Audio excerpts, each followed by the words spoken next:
Assalamualaikum warahmatullahi wabarakatuh. Selamat pagi, salam sejahtera untuk kita semua. Semoga kita semua dalam perlindungan, naungan Allah Subhanahu wa Ta'ala. Baik, pada kesempatan di sini saya akan menjelaskan materi tentang jamak qashar. Sholat jamak qashar di sini tentunya mencangkup 3 materi. Yang pertama, sholat jamak, yang kedua sholat qashar, dan ketiga penggabungan antara jamak qashar, kita menyebutnya sholat jamak qashar.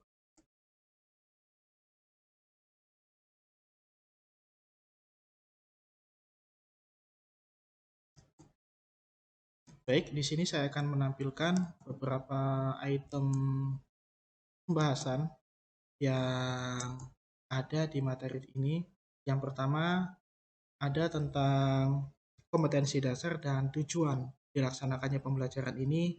Kemudian ada analisis gambar, kemudian dalil nakli yang ada di Al-Quran tentang diperbolehkannya atau dispensasi pelaksanaan sholat jamak qashar.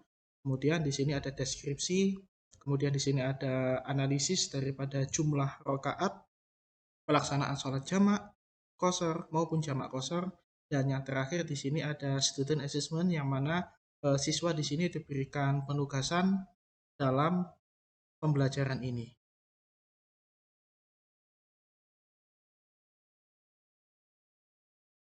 Baik, yang pertama kompetensi dasar dan tujuan.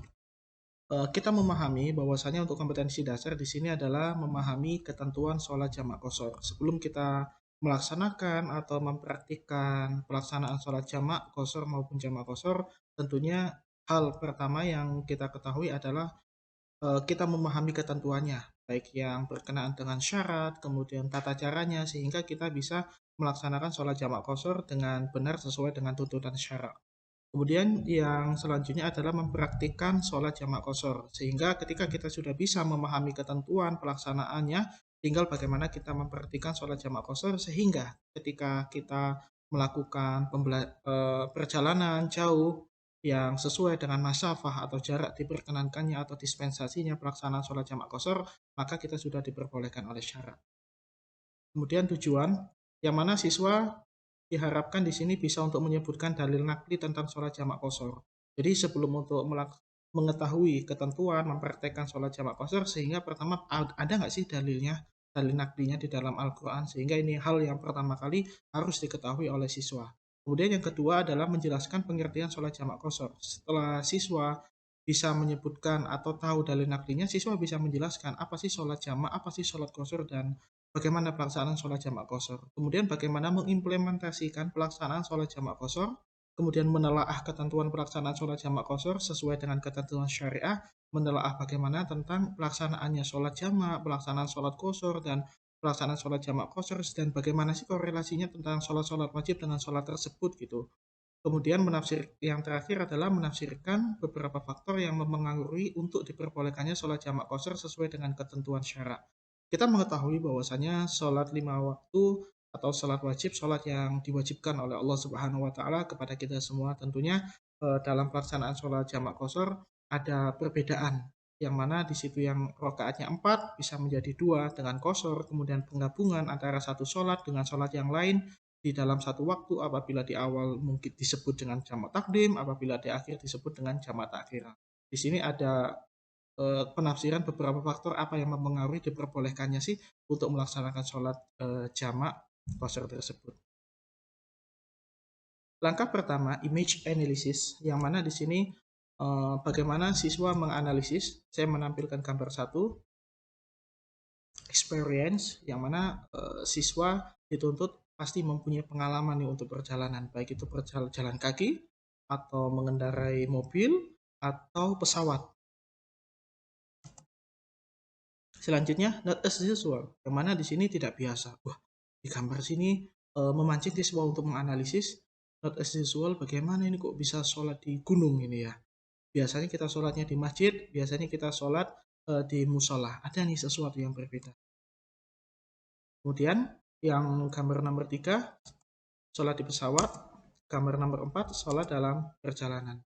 Jadi di gambar 1, 2, 3, 4, pertama silakan siswa untuk menganalisis gambar 1, 2, 3, atau 4, atau memilih salah satu tersebut dan silakan memberikan opini atau komentar perihal gambar yang sudah ditampilkan di layar tersebut. Contohnya seperti ini dalam pengalaman perjalanan, sehingga siswa dituntut untuk menceritakan pengalaman perjalanan dan di sini guru memancing apakah ketika proses perjalanan di tengah tempat peristirahatan melaksanakan sholat, terus bagaimana sih sholatnya sehingga ini memancing siswa untuk menggali dan memancing siswa untuk mengutarakan pengalaman mereka tentang pelaksanaan sholat jamak kosor ataupun jamak kosor. Mungkin dari mereka masih ada yang belum memperdalam, hanya saja dengan adanya seperti ini mereka bisa. Ada yang memang belum belajar sampai babnya, tetapi di sini siswa sudah bisa nih sedikit-sedikit untuk mempraktekkan sehingga dalam materi ini siswa akan memperdalam lagi. Kemudian not as usual, yang mana sholatnya kok di gunung, kemudian kok rokaatnya berbeda, kok digabung duhur sama asar. Di sini juga memancing potensi siswa untuk bertanya-tanya, menanya, ada apa ya? Kenapa ya sholat jamak jamak kosor sangat berbeda dengan sholat-sholat wajib biasa yang harus dilakukan di waktu dengan masuknya adzan. Tapi ini sholat asar bisa dikerjakan di waktu duhur, sholat isya bisa dikerjakan di waktu maghrib, kemudian sholat yang 4 rakaat bisa jadi 2. Ini juga memancing siswa untuk bertanya-tanya dan mencari informasi, getting information from social networking.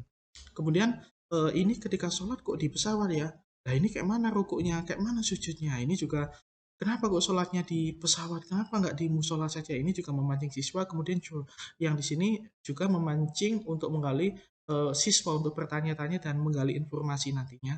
Dan para dewan guru pun diharuskan untuk memberikan fasilitas seperti eh, media pembelajarannya yang menarik, kemudian sumber referensi yang banyak sehingga memberikan kebebasan siswa untuk berekspresi dan berinovasi dalam pemecahan masalah di bab materi jamak kosor tersebut.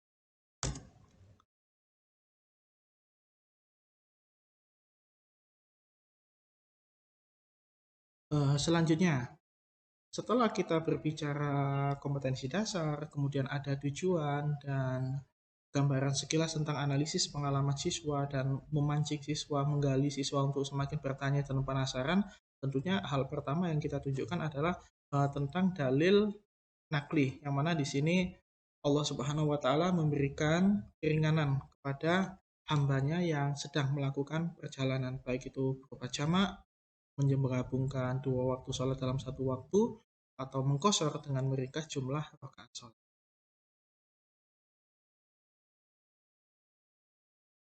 Kemudian di sini ada deskripsi,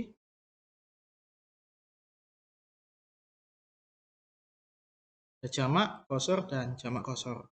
Nah, di sini topik pembahasan sehingga kita dibilang di sini untuk babnya jamak kosor, tapi sebenarnya adalah jamak, ada kosor, ataupun yang sininya jamak kosor seperti itu. Ini semua dalilnya ada di Al-Quran sehingga di sini akan kita berdetail lagi. Pertama untuk jamak tentunya menggabungkan 2 waktu sholat dalam 1 waktu, dan jamak dibagi menjadi 2, ada jamak takdim, ada jamak takhir. Jamak takdim dilaksanakan di waktu awal, jamak takhir dilaksanakan di waktu akhir. Di waktu awal dalam artian ketika sholat duhur sama asar ini adalah pasangan-pasangan maghrib dan isya. Ketika kita melaksanakan sholat duhur dan asar di waktu duhur, maka disebut jamak takdim. Ketika kita melaksanakan sholat maghrib dan isya di waktu maghrib, maka di sini kita menyebutnya jamak takdim.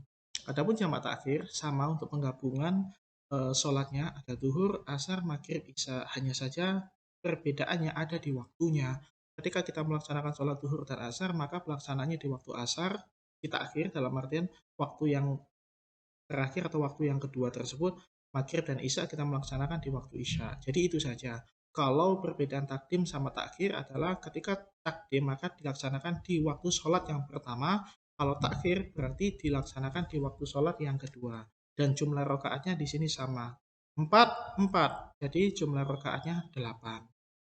3, 4. Jadi jumlah rakaatnya adalah 7, 3 untuk maghrib, 4 untuk isya, seperti itu. Jadi jamak, takdim maupun takhir di sini tidak mengurangi jumlah rakaat sholat.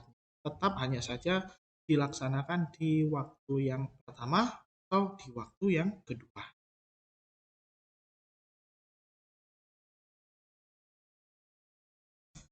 Baik, sekarang untuk kosor.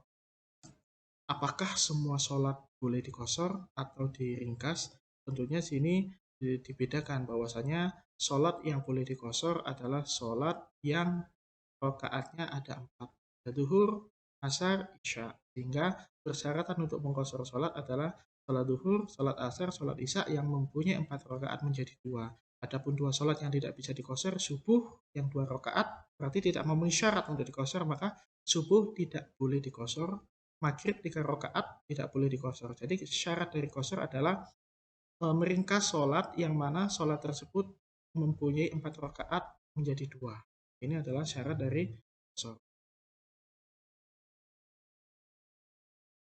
Selanjutnya di sini ada analisis daripada jumlahnya.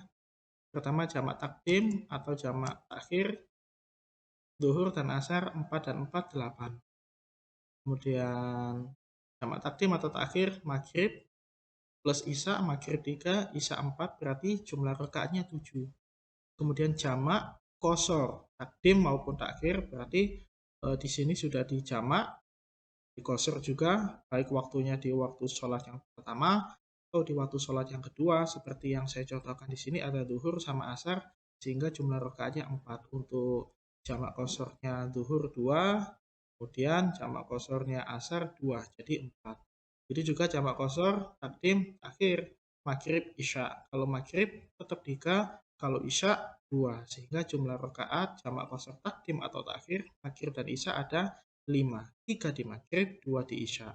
Adapun ketika sholatnya kosor saja, tadi sudah saya sebutkan di slide sebelumnya, ada duhur, ada asar, ada isya. Ini adalah sholat-sholat yang mempunyai 4 rakaat, maka akan menjadi 2 rakaat saja. Seperti itu. Jadi kita harus teliti nih ketika dalam perjalanan dan kita sudah sampai pada masafah 80 atau 83 km. Di sini kita harus sudah bisa memastikan sholat apa dulu, apakah jamak takdim atau takhir, atau sholat kosor, atau sholat jamak kosor, takdim atau takhir. Karena kita harus teliti supaya tidak salah rokaatnya. Ketika kita sholat jamak takdim atau takhir, ya berarti rokaatnya di situ tidak berkurang. Hanya saja yang menjadi pembeda itu dilaksanakan di waktu yang pertama atau yang terakhir. Adapun jamak kosor, takdim dan takhir, sehingga di sini ada kata-kata kosor. Ini menggabungkan di waktu yang pertama atau yang kedua dengan meringkas jumlah rokaat tersebut apabila rokaatnya 4. Seperti di maghrib, di duhur, asar, sama isya. Adapun maghrib tetap 3.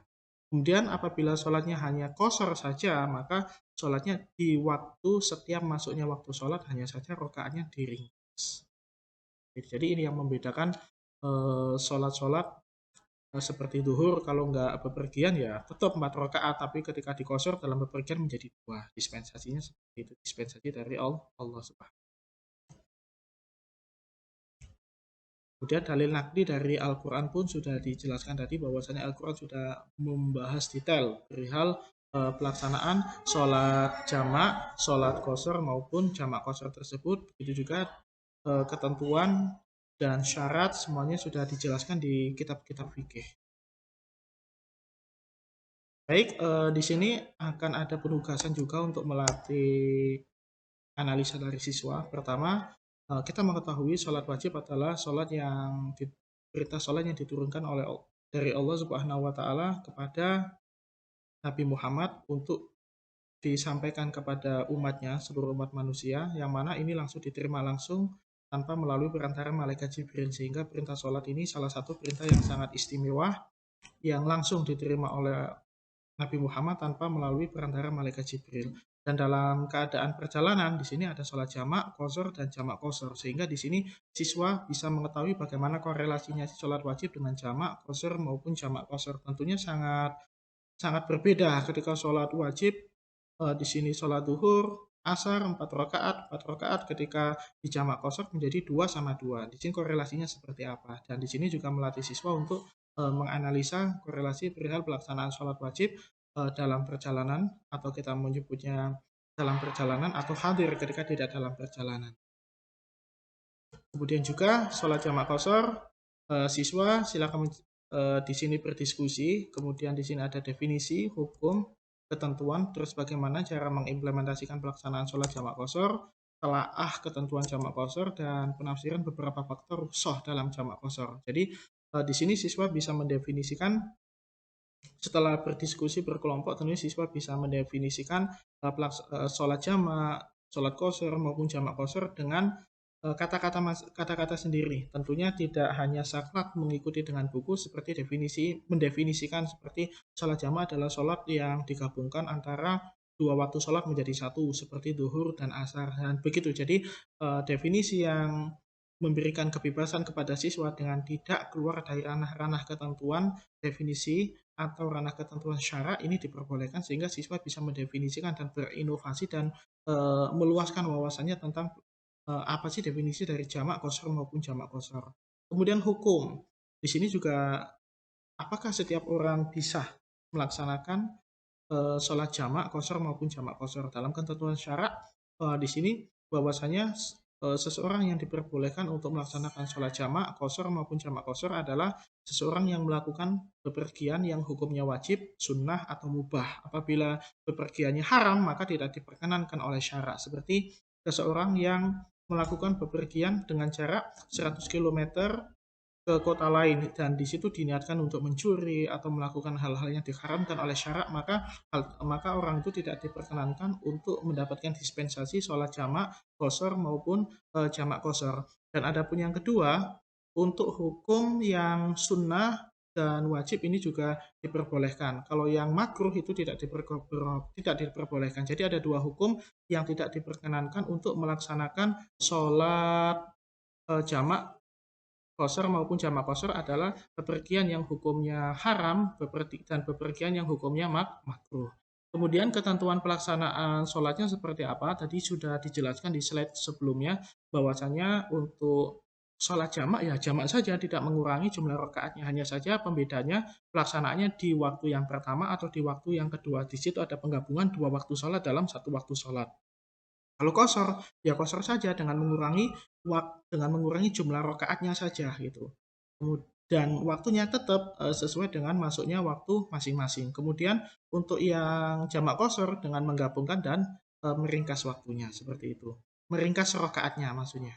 Kemudian bagaimana mengimplementasikan pelaksanaan jamak qashar? Siswa di sini menelaah tentang telaah ketentuan jamak qashar dan penafsiran beberapa faktor yang di sini akan dibuat seperti breakout room atau kelompok kecil masing-masing, sehingga siswa di sini nanti akan mencari informasi, menggali informasi perihal pelaksanaan tentang implementasi pelaksanaan jamak qashar, tentang telaah ketentuan jamak qashar dan penafsiran beberapa faktor rukhsah atau dispensasi dalam jamak qashar yang diberikan oleh Allah Subhanahu wa taala kepada hamba-hambanya.